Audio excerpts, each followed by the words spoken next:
ஸ்ரீ ஸ்ரீ மகாபூர்ண குரவே நமக. ஸ்ரீமதே ராமானுஜாய நமக. கமலாபதி கல்யாண குணாமிருத நிஷேவய பூர்ண காமாய சததம் பூர்ணாய மகதே நமக. வால்மீகி ராமாயண வச்சனம் பாலகாண்டம் சர்க்கம் 77. தசரதன் முதலானோர் யாவரும் அயோத்தி நகர் வந்து சேர்ந்து இனிது வாழ்ந்தமை கூறல். பரசுராமர் சென்ற பின் ஸ்ரீராமபிரான் பிரசன்னராகி அந்த விஷ்ணு தனுசை வர்ணனுடைய கையில் கொடுத்திட்டார். வசிஷ்டர் முதலிய முனிவர்களையும் வணங்கினார். தந்தைக்கும் தேறுதல் கூறி இனி அயோத்தி நகருக்கு புறப்படுமாறு சேனைகேட்கு கட்டளையிட வேண்டும் என்றார்.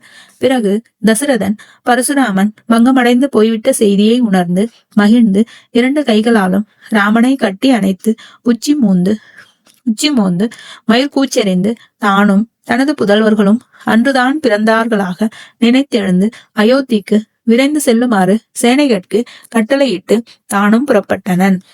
ஆனந்தத்துடன் எதிர்பார்க்கின்ற ஜனங்கள் நிறைந்தும் பல வகை அலங்காரங்கள் செய்ய பெற்றும் வாத்திய கோஷங்கள் மல்க பெற்றும் விளங்குகின்ற அயோத்தி மாநகரில் சென்று சேர்ந்து தசரத மன்னன் தனது அரண்மனையில் புகுந்தான். அப்போது உற்றார் உறவினர்களுக்கு உண்டாயிருந்த களிப்பு வர்ணிக்க முடியாதது.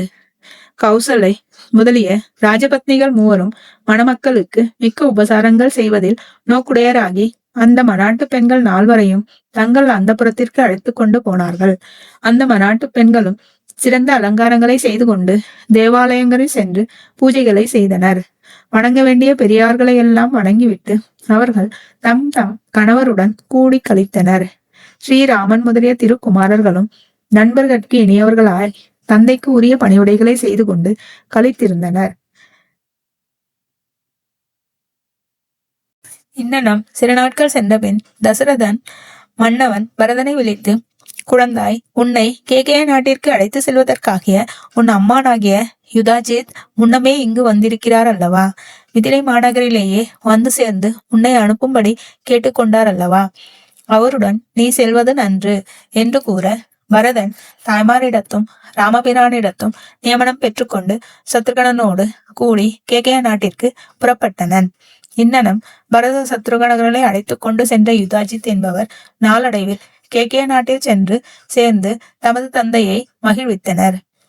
அயோத்தியில் ராமனும் லக்ஷ்மணனும் தாய் தந்தையர்க்கும் வசிஷ்டர் முதலான குரவர்களுக்கும் ஏற்ற பணிவிடைகளை உரிய காலங்களில் குறையரா செய்து கொண்டு வாழ்ந்து வந்தனர். விசேஷித்து ராமன் தந்தையினது கட்டளையை சிறமேற்கொண்டு நகரத்தார்க்கு செய்ய வேண்டிய ஹிதங்களையும் பிரியங்களையும் ஒழுங்குபட செய்து வந்தனர். இத்தகைய ராமபிரானது திருக்குணங்கள் தசரத சக்கரவர்த்தியின் மனத்தை மிகவும் கமர்ந்தன.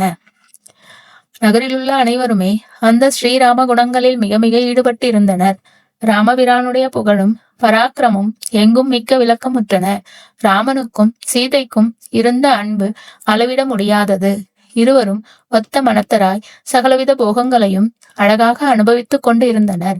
சீதை தன்னுடைய தேக குணங்களாலும் ஆத்ம குணங்களாலும் ராமனுடைய மிக்க அன்புக்கு இலக்காய் இருந்தனள்.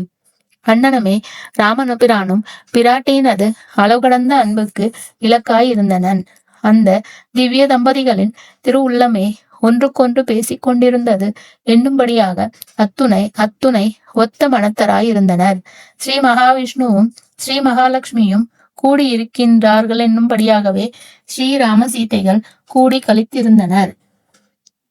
ஸ்ரீ காஞ்சிபுரம் மகாவித்வான் அன்னங்கராச்சாரிய சுவாமிகளின் ஸ்ரீமத் வால்மீகி ராமாயண மொழிபெயர்ப்பில் பாலகாண்டம் முற்று பெற்றது. பொதுவா யாராவது இந்தியா உலகத்துக்கு என்ன கான்ட்ரிபியூஷன் பண்ணிருக்கு அப்படின்னு ஒரு கேள்வி கேட்டா கண்ண மூடிண்டு சொல்லலாம், வால்மீகியினுடைய ராமாயணத்தை உலகத்துக்கு கொடுத்தது நம்ம இந்தியா.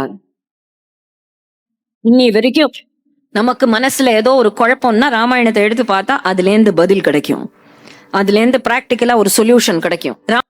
தர்மத்தை தர்மம்னு நாட்ட ராமாவதாரம். உண்மை பேசுவது தர்மம், ஒரு மனைவியோடு வாழ்வது தர்மம், எதிராளிக்கு கையில ஆயுதம் இல்லைன்னா கூட இன்னைக்கு போயிட்டு நாளைக்கு வான்னு சொல்லி அனுப்புறது தர்மம்.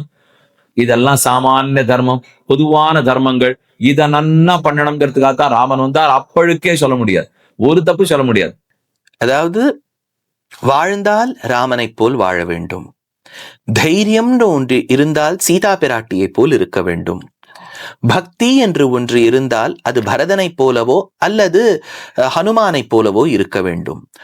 ஒரு மைத்ரி பாவம், தோழமை எப்படி இருக்க வேண்டும் அப்படின்னா குஹப்பெருமானை பார்த்தோ சுக்ரீவனை பார்த்தோ கத்துக்கணும். இப்படியும் இருக்கு. எப்படி இருக்கக்கூடாதுங்கிறதும் ராமாயணத்துல இருக்கு. ராமாயண ஸ்லோகமே ரொம்ப இனிமையா இருக்கும்.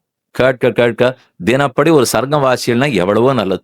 கச்சானு ஜானாமி ரணார்த்திதஸ்வம் பிரவிஷ்ய ராத்திரின் சரராஜலங்காம். வெறும ஒரு சர்க்கம், என்ன முடியுமோ வாசித்து வாங்கோ. சம்ஸ்கிருத ஸ்லோகம் தெரியாது, தமிழா படிங்கோ. கதை எத்தனை நாள் படிக்கிறதுன்னா 100 தரம் ராமாயணம் முழுக்க வாசிச்சவா வாழ்க்கையில எத்தனை பேர் இருக்கா தெரியுமா? ஒரு வருஷத்துக்கு ஒரு தரம் படிச்சுடலாம். நீங்க 2 சர்க்கமா படிச்சுன்னு வாங்கோ, 365 நாளைக்குள்ளே ஒரு தரம் பூர்த்தி ஆயிடும். ராமன் கதை கேளுங்கள், ஸ்ரீ ரகுராமன் கதை கேளுங்கள், ராமன் கதை கேளுங்கள். ராமாய ராமபத்ராய ராமச்சந்திராய நமः. ఈ జగమంతా రామమయం. రామ రామ రామ రామ రామ రామ రామ రామ రామ